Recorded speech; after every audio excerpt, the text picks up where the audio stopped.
to help the creepy billionaires. It is starting to look less and less like America. Thank you, Chairman. Thank you, Senator Whitehouse. I now turn to Senator Kennedy, ranking member of the Court Subcommittee, for his opening statement. Senator Kennedy. Thank you, Mr. Chairman, and thanks to all our panelists today. Thanks. With respect, I don't agree with the way our esteemed chairman has characterized this hearing today. He refers to the Trump v. U.S. opinion, a 6-3 opinion, by the way, of the United States Supreme Court, as, quote, when the president does it, that means it's not illegal, end quote. I do not believe that that is a fair reading of the opinion. And frankly, I don't understand how anyone who's read the opinion, which I reread this weekend, it's only about 90 or so pages, could reach that conclusion. I know many people look at this opinion, and it is their right. This is America. We can believe what we want. I know many people look at this opinion of President Trump, and whether they like him or dislike him. The court, in its opinion, was very careful to point out that its opinion, more than anything else, was about the institution of the presidency.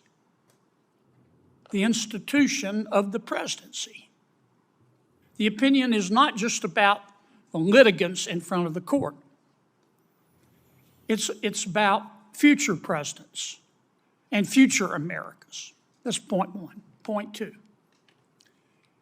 It is inaccurate to say, under Trump v. U.S., that a president of the United States has absolute immunity to do anything that he or she wants. That's just not accurate.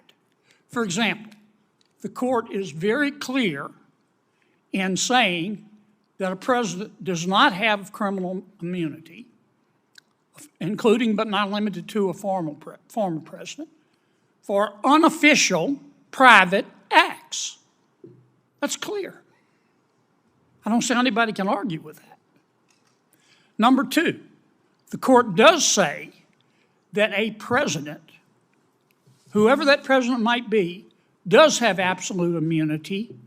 In a powerful opening statement, Senator John Kennedy challenges claims about the Supreme Court's Trump v. U.S. decision, pushing back against what he calls a misreading of the ruling. Kennedy insists the opinion protects the institution of the presidency, not any one person, and dismantles misconceptions about presidential immunity. Watch as Kennedy lays out a detailed breakdown of what the court actually said, why it matters for future presidents, and how it shapes America's constitutional balance of power.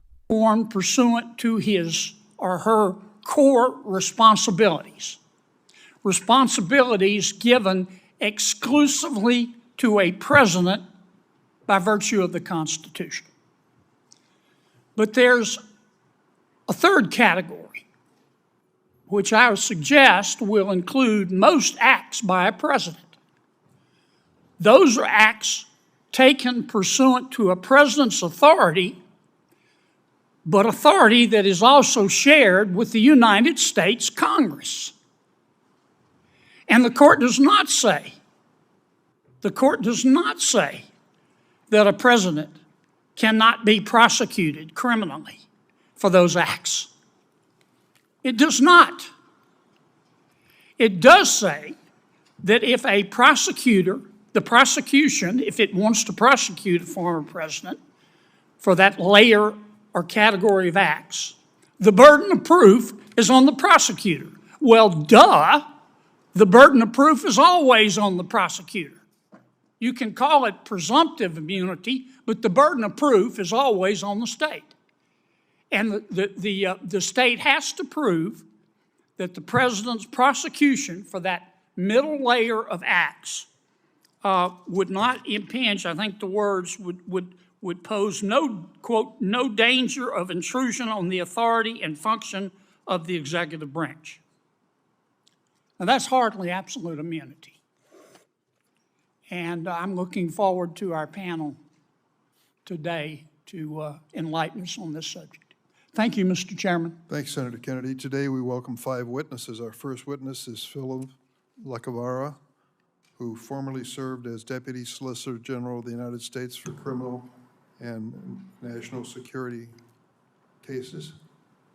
If you enjoyed this breakdown, don't forget to like, comment, and hit the subscriber button for more political showdown.